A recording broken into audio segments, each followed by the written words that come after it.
Hello, কালকে সারা রাত তোমার ফোন ওয়েটিং ছিল, আর আজকে তুমি কল ধরতেছো না, এগুলোর মানে কি মাইশা? আম্মুর বাসার দিকে আসছি, এখানে তো নেটওয়ার্কের সমস্যা। কোথায় এখন তুমি? আমি বাসায়, আর কোথায় থাকবো? তোমার আশেপাশে কেউ আছে? আম্মু আছে তো, বেশিক্ষণ কথা বলতে পারবো না। একটু বের হইতে পারবো আজকে? আরে না, বললাম তো আম্মু আছে, আমি কিভাবে বের হবো বলো? নীরব, আমি জানি তুমি আমাকে অনেক খারাপ ভাবতেছো। তোমার কি মনে হচ্ছে? কি ভাবা উচিত তোমাকে? তোমার পাশে তো তোমার আম্মু না। কোথায় তোমার আম্মু? আন্টি, তুমি ওর সাথে এভাবে কথা বলতেছে কেন? এ ভাই তুই কে রে ভাই? মাইশা, তুমি কিছু বলতেছো না কেন? কি বলবো? মাইশা তুমি চলো তো আমার সাথে।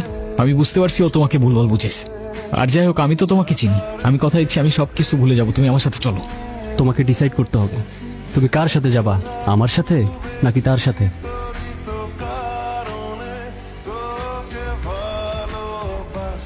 নীরব, নীরব, তুই এগুলা কি করতেছস? পাগল হয়ে গেছস? আমি তোর হাতে জীবনে সিগারেট পর্যন্ত দেখিনি, আর আজকে তুই কি হয়ে গেছিস ভাই? বাবার কষ্টের টাকাগুলো সব আমি নষ্ট করে ফেলছি ভাই। আমি কি করবো? আমি আর পারতেছি না ভাই। নাম কি ওর? মিনু। ওকে রাস্তায় ফেলে চলে গেছেন না? আপনার কি কোনো কমন সেন্স নাই নাকি? এত ছোট্ট একটা বাচ্চা, ওরা কথা বলতে পারে না, তবে নিজের চোখ দিয়ে ওরা নিজের অভিমান প্রকাশ করে। কখনো বোঝার চেষ্টা করেছেন সেটা? আরে অথই, তুই এনে আরে ভে বইলেন না, এই ছোট্ট একটা বাচ্চারে রাস্তায় ফেলে চলে গেছে। কেমন লাগে বলেন? মেজাজটা খারাপ হয় না? তার উপর আবার কোনো কথার উত্তরই দেয় না। আসলে ওর মানসিক অবস্থা তেমন একটা ভালো নাই। ও কি করতেছে না করতেছে ও নিজেই কইতে পারতেছে। যেটা যত্ন নিতে জানে না সেটা নিজের কাছে রাখতে যাবে কেন? আপনার ভাইকে বলেন ঠিক মতো ওর যত্ন নিতে। আমি কিন্তু ওকে দেখতে আসবো, মনে থাকে যেন। তুই কি লেগে ভেঙে বলতেছিস? কই যাস? মিনুরে খাবার দিতে ভুলে গেছিলাম ভাই। আমার এই কবুতরের নাম রাখছি লক্ষ্মী। হাই মিনি, এটা ওর জন্য। আচ্ছা অথই, এইটা হইতাছে আমার সম্পর্কে স্বাস্থ্য ভাই। আর নীরব, এটা অথই আমগো বাসার বিল্ডিং এর 5 তলায় থাকে। আসসালামু আলাইকুম। বিড়াল ভয় পান না? বিড়াল ভয় পাবো কেন? যারা বিড়াল ভয় পায় তারা আবার মানুষ নাকি? মিনুকে দেখে মনে হচ্ছে ও আপনাকে অনেক দিন ধরে চেনে। ওর মতোই আমার একটা বাবু ছিল, ও হারাই যাওয়ার পর আমি এত কাঁদছিলাম। আর খুঁজে পান নাই? আমি ওকে একদিনের জন্য আমার বাসায় নিয়ে যাই। আপনাকে দেখে মনে হচ্ছে ওদের অনেক ভালোবাসেন। ওরাই তো আমার ফ্যামিলি। একা থাকেন নাকি এখানে? ছোটবেলা থেকেই বাবা মা কি জিনিস আমি জানি না, বাবা মার ভালোবাসাটা কি সেটাও বুঝিনি কখনো। কেউ কেউ এই ভালোবাসাটা পায় না, আর কেউ সেটা পেয়েও সেই ভালোবাসাটার ভ্যালু দিতে জানে না। তো কফি নিয়ে আর কতক্ষণ বসে থাকবা? কিছু অর্ডার করবো না?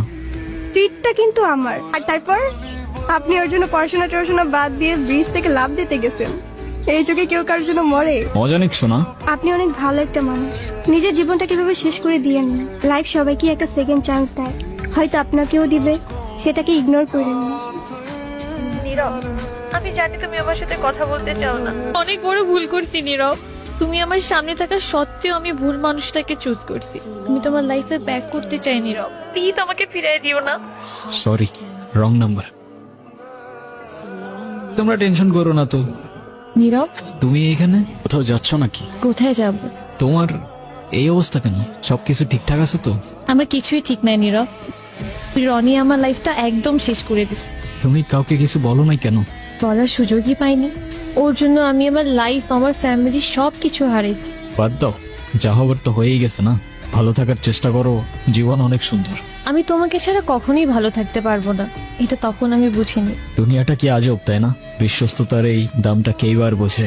আজকাল তো চিটাররাও চিট করে লয়ালিটি খুঁজে। এই নাও চকলেট।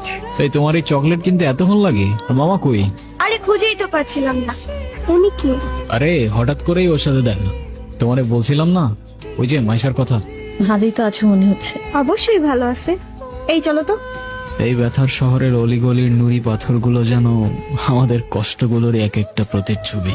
আর সেই কষ্টগুলোর মাঝে আমরা আমাদের জীবনের হাল ছেড়ে দিলেও জীবনের একটা মোড় হয়তো আমাদের সবাইকেই একটা সেকেন্ড চান্স দেয়।